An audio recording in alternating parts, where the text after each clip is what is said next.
Bonjour à tous et bienvenue dans la troisième partie de ce tutoriel relatif à la création d'un tableau de bord des stocks sur Excel. Dans cette troisième partie, nous allons mettre en place l'ensemble des éléments graphiques de notre fichier.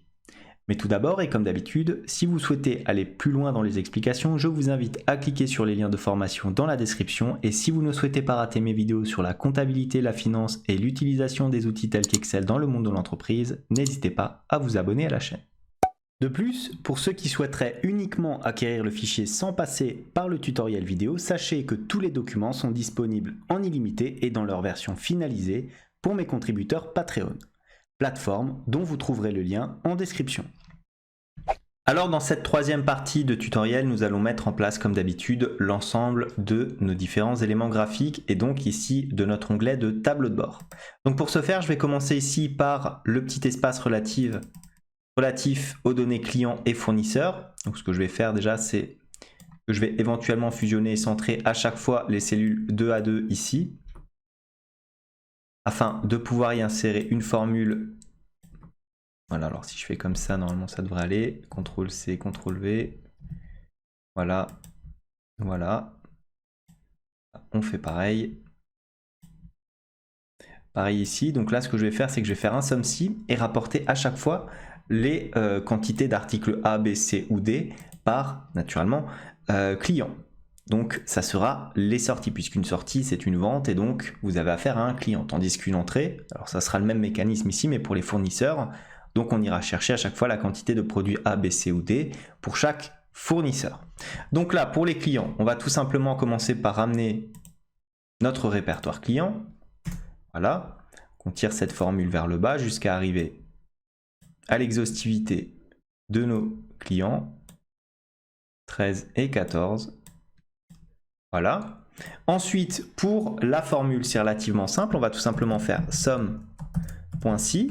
Somme.si de quoi? Alors la plage. On va aller ici dans article et on va sélectionner l'article A. Donc c'est ici les clients. Donc on va jusqu'à la plage naturellement 100. Point virgule.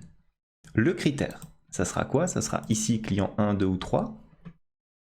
Point virgule. Alors on va enlever la petite partie matricielle. Voilà. Point virgule, la plage naturellement assommée, ça sera l'ensemble de nos sorties ici. Donc voilà, jusqu'à la ligne 100. Comme ceci, je ferme ma parenthèse, j'appuie sur Entrée. Là j'ai 0, c'est tout à fait normal. Avant de tirer la formule vers le bas, je fige l'ensemble de mes plages de matrice. Voilà. Voilà, tout simplement. Alors je vérifie. Là, si je tire vers le bas, c'est bon. Donc on peut le laisser comme ça. Là, je ne vais figer que la colonne, puisque la ligne devra rester naturellement variable. Je vais centrer mes différents éléments. Je vais faire un petit copier-coller de ma formule, afin directement de la mettre en place pour l'ensemble des autres articles. Donc là, ça sera article. Donc la colonne G, ça ne va pas changer, hein, puisque forcément, c'est toujours... si la colonne G va changer, et ça va passer sur du O et N. Vous voyez, je vais prendre la colonne O ici de client pour l'article B et la colonne N pour les sorties. Donc, ça sera la colonne O.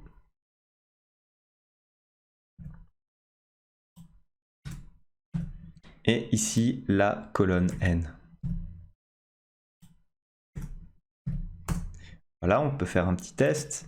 Regardez, si on prend par exemple l'article 1, voilà, l'article B, client 1, on va normalement avoir 30 ici qui s'affiche, donc ma formule fonctionne. Maintenant, on fait pareil, hein, naturellement, pour l'article C. Donc cette fois-ci, ça va être du quoi? Ça va être tout simplement, alors pour le client, ça sera du W. Et pour la plage assommée, ça sera du V. Donc ici, ça sera du W. Et la plage assommée, ça sera le V. Là, on peut faire une petite vérif, là encore. Mettons, on va prendre les 40. Prendre le client numéro 1. On regarde, on a bien les 40 qui s'affichent ici. Article D, donc là pareil, hein, regardez, on va faire un petit copier-coller. Voilà, on met tout ça au centre. Là, ça sera la cellule, on est bien sur le D, ça sera la cellule, alors, AE et AD. Donc on sera sur du AE ici et AD ici. AD ici, voilà. Voilà. On appuie sur Entrée, on fait une petite vérif là encore. Alors supposons qu'on ait par exemple les 40 ici et qu'on mette les deux clients. Donc client 1 et client 1, je devrais normalement avoir 70. Et j'ai bien 70 ici dans mon article D. Maintenant, alors, si j'ai bien fait ma formule, en principe, je peux faire un petit copier-coller de ma formule. Regardez, hop, j'ai 0, c'est tout à fait normal. Si maintenant je rajoute éventuellement, alors, est-ce qu'on va mettre peut-être ici? Voilà, on va mettre le mois de mars, on va regarder mois d'avril même, on va regarder si ça agit. Je vais mettre une sortie de 30 pour le client 1. On va regarder ce qui se passe. Le mois d'avril, j'ai le client 1. Regardons. Je me retrouve avec 70 ici pour l'article C. Et regardez, j'ai bien 70 ici pour l'article C. Si maintenant je change et qu'à la place de mettre client 1, je mets client 5, on va vérifier ce qui se passe. Regardez, je retrouve bien mes 30 ici pour le client numéro 5. Une fois que j'ai fait ça, tout simplement, je fais exactement la même chose, mais pour mon onglet de fournisseur. Voilà, CTRL-C, on le met sur voilà, 2 cellules comme ceci. On n'hésite pas à refaire éventuellement les bordures quand elles sautent comme ça. Voilà, donc on fait égal fournisseur ici. On tire la formule vers le bas. Voilà, comme ça.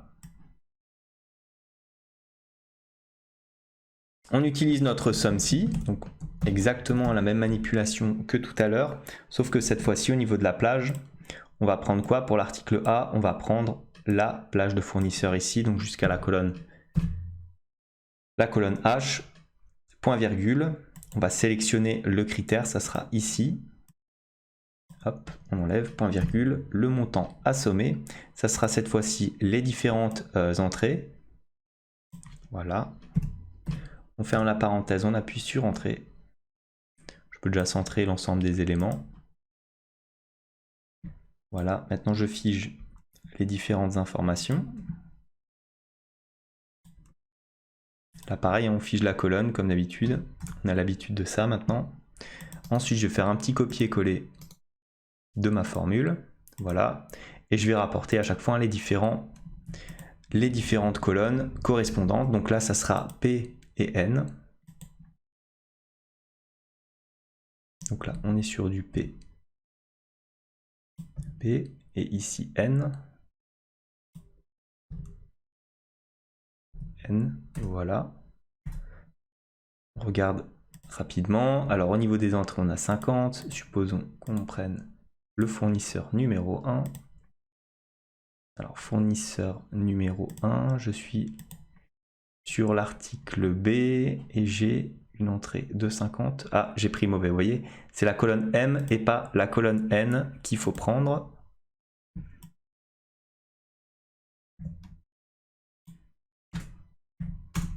Et voilà, j'ai bien mes 50. Je vérifie quand même ici. Si la colonne E correspond bien à ça, ouais, voilà, c'est ça. Ensuite, on continue. On fait un petit clic droit, copier, coller la formule. Voilà. Là, on va passer pour le produit B, produit C, pardon, à du X et U. Donc, on est sur du X.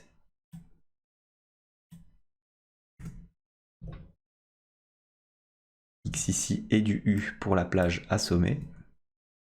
Toujours la même chose, hein, c'est pas vraiment compliqué. Donc, voilà. Supposons qu'on prenne allez, le fournisseur 1 plutôt. Et qu'on ait 60 entrées. Là, donc là, la formule fonctionne encore. Copier. Coller ici. Ensuite, on aura quoi? On aura tout simplement AF et AC. Donc on aura AF.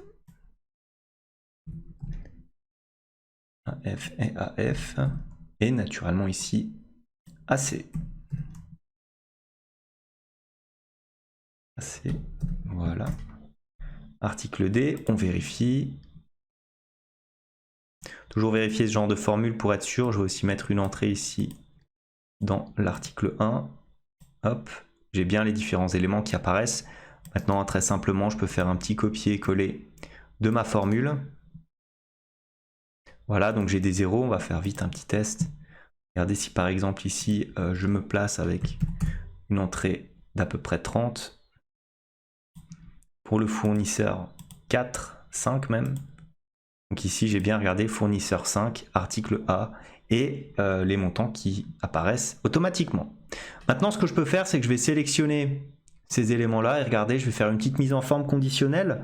Alors, on va prendre par exemple un jeu d'icônes. Voilà, on va sélectionner peut-être ça. Vous voyez, ça vous permet de voir ce qui est dans stock, le plus de stock que vous avez par article naturellement et par client. On va reprendre la même mise en forme ici. Toujours agréable de voir ça. Voilà, tout simplement. Et voilà donc pour la première partie de notre tableau de bord relatif aux indicateurs clients et fournisseurs. Passons maintenant aux entrées et sorties. Donc on y va, regardez, je vais me placer ici dans notre ligne numéro 6 et je vais utiliser que des SUMPROD, donc ce qu'on connaît finalement très bien. Avec le premier filtre, ça sera naturellement les mois. On ouvre la parenthèse, on va sélectionner le mois de quoi? De notre onglet article ici et de la date qu'on a dans cette zone là, pareil jusqu'à la ligne 100. Ensuite on ferme la parenthèse, on fait égal, alors ça sera égal à janvier, c'est-à-dire colonne, tout simplement n-2, colonne -2. Je ferme la parenthèse, deuxième aspect matriciel, ça sera quoi? Ça sera tout simplement le montant. Alors comme on est dans les entrées, ça sera notre colonne d'entrée ici. Voilà, hop, on ferme la parenthèse. On la ferme normalement 2 fois. Voilà. Et on va faire plus. Donc là, regardez, ça va être très simple. On va tout simplement additionner à chaque fois pour chacun des différents produits. Donc 2, 3 et 4. Donc là, ça sera quoi? Ça sera les entrées. Ensuite, on va passer le mois pour le numéro 2. Ça sera la colonne J. Voilà, donc on est sur du J ici et du J ici. Ensuite, pour la somme, c'est les entrées, c'est la colonne M. Donc on est sur du M ici et du M ici. Voilà. Ensuite, on se décale. Voilà. Ça sera... Alors, on est sur la première, je regarde bien. On est ici. SUMPROD, on a fait ça. Maintenant, le troisième, ça sera la colonne R.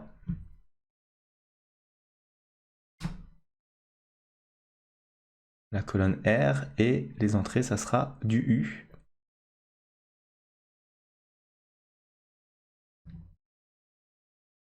Voilà. Et pour le troisième, pareil, ça sera la colonne Z pour la sélection des mois. Et pour la colonne assommée, ça sera la colonne AC. Et AC, hop, on fait bien attention. On lève le petit plus ici. On appuie sur Entrée. Voilà. Donc on a 240 pour le mois normalement de janvier. Pour le produit, alors on va regarder, 240. Normalement on peut vérifier ça relativement facilement, j'en ai pas mis beaucoup. Donc là on est sur du janvier, on a des entrées ici. Ici en janvier pareil, donc on est déjà à 130. Alors là on a 60 d'entrées, donc on passe à 190. Ici en entrée en janvier on a 240, donc notre fonction ne connaît pas de problème. Maintenant ce qu'on va faire c'est naturellement on va changer ici les petits éléments, on va figer les colonnes afin de pouvoir glisser notre cellule vers la droite tout simplement. Je regarde si j'en ai pas oublié, voilà. C'est toujours les moments un petit peu délicats où il ne faut pas se tromper dans les formules, sinon ça peut causer des problèmes ensuite dans la structure du fichier. Voilà, voilà. On regarde, j'ai bien mis des dollars partout. Je dois en mettre partout, sauf au niveau naturellement des colonnes, hein, puisque c'est cet élément-là qui va varier. Donc je fais un petit clic droit, copier, et je colle ma formule, coller comme ceci. Donc voilà, j'ai du 0. On va vite faire un petit test. Si là maintenant je mets, alors je mets pas de sortie, si je mets des entrées pour 30 et 30 en avril. On va regarder si on a quelque chose en avril. Vous voyez, ici, en avril, j'ai bien une entrée de 30 articles. Voilà, je centre tous les éléments. Maintenant, qu'est-ce que je vais faire? Je vais copier, regardez. Je vais copier cette formule au niveau des sorties et naturellement, je vais changer tout simplement les différents éléments. Donc, qu'est-ce qu'on va avoir? On va avoir ici la colonne assommée. La première condition restera toujours la même puisqu'il y aura un filtre au niveau des dates. Ensuite, une sélection au niveau de la somme. Là, cette fois-ci, au lieu d'avoir des entrées, nous aurons des sorties. Donc, ça sera colonne F, colonne N. Donc, ici, ça sera F. F. Ensuite, le deuxième élément, ça sera ici la colonne N. Et la colonne N, voilà. Ensuite, U. Donc normalement, on se décale à chaque fois d'une lettre, donc ça sera du V. Voilà. Et donc AC deviendra normalement ici, tout simplement AD. Voilà, j'appuie sur Entrée. Je me retrouve avec des sorties de 130, on va vérifier ça. Donc là, au mois de janvier, j'ai 30, plus encore une sortie ici de 30, donc j'ai déjà 60. Ensuite, on va avoir ici, alors on n'a pas de sortie.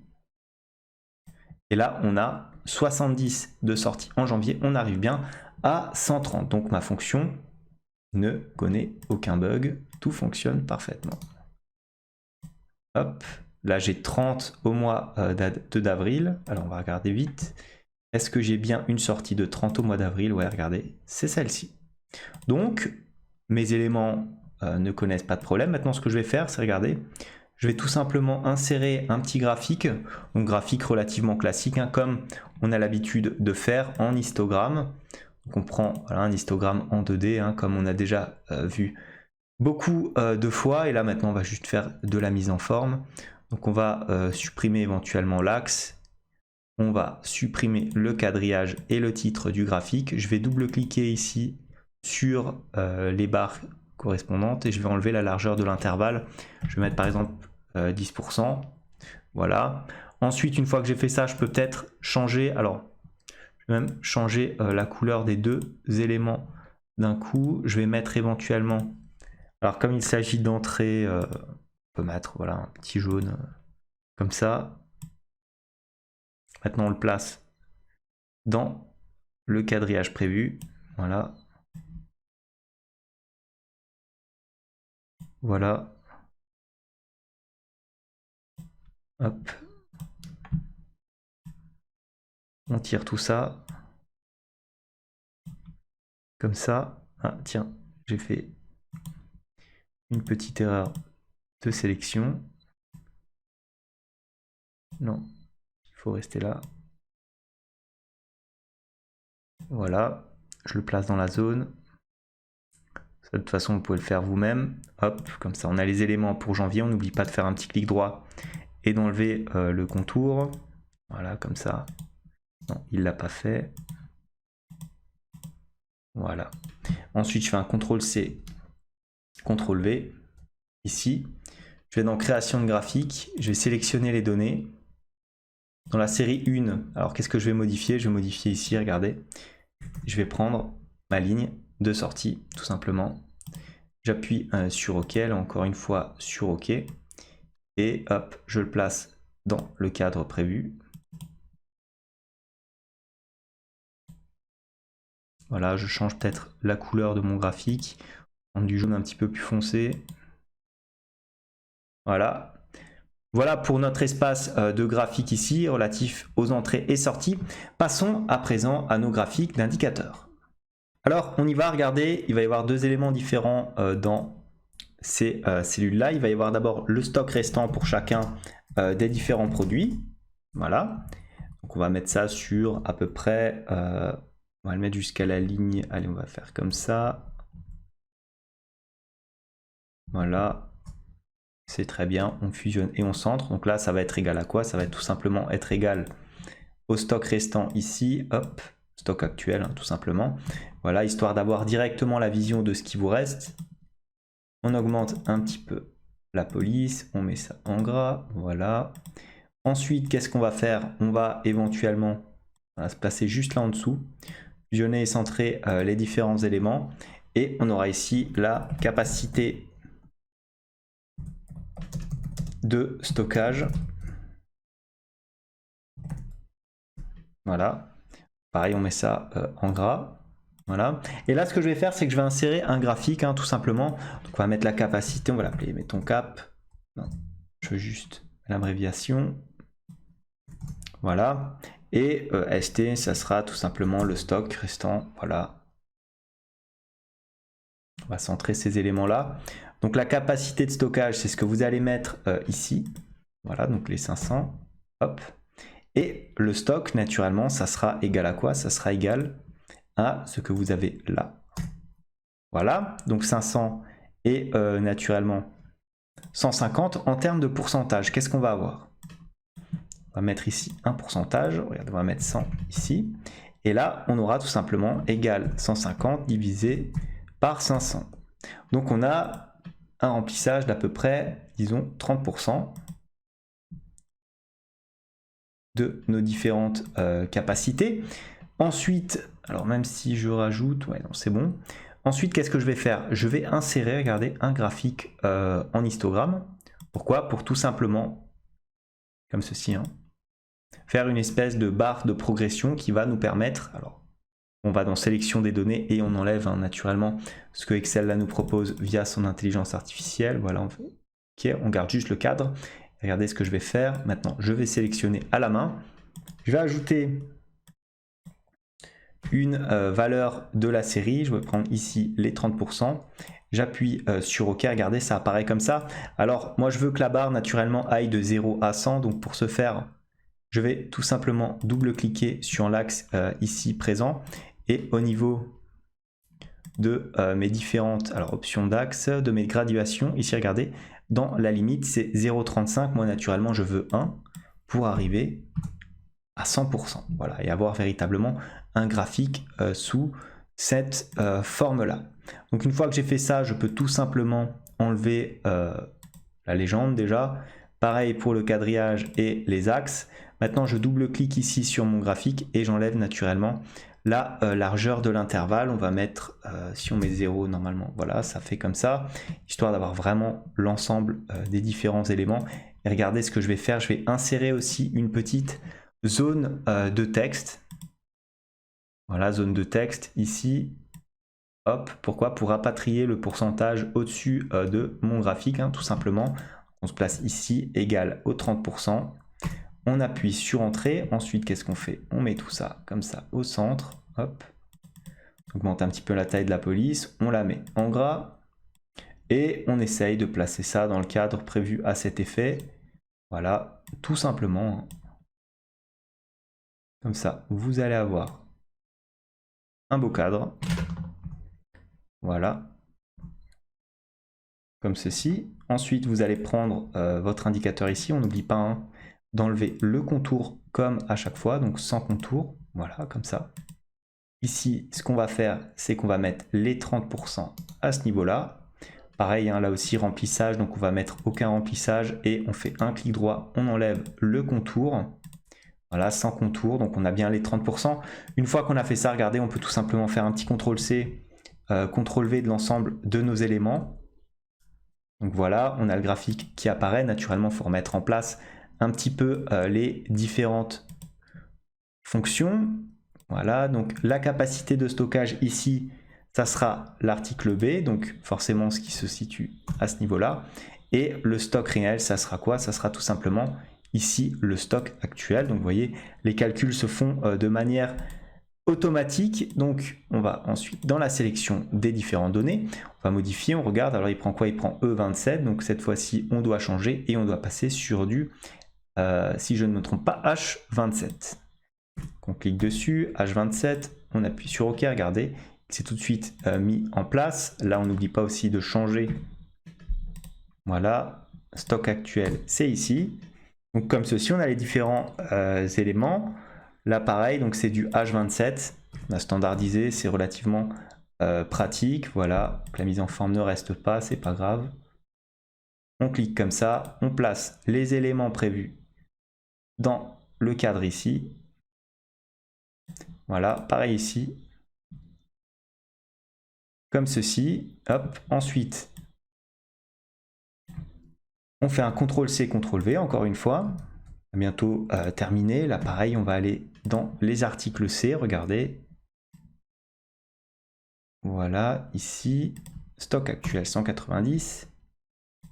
Capacité de stockage, là, pareil, il va falloir changer les différents éléments. Donc, on est sur une capacité produit C de 800. Stock actuel de 190. Donc là, on a bien les 24% qui apparaissent. On est passé sur du U3. Voilà. Là, on est maintenant sur du K27. Voilà, donc on est sur 24%. On recopie éventuellement la mise en forme. Le graphique, là, donc, on va, pareil, changer la source de nos données. Donc on est sur du K. Voilà, on appuie sur Entrée, regardez. Hop, on le place dans l'espace prévu à cet effet. Ça nous fait réviser la manipulation des graphiques. Voilà.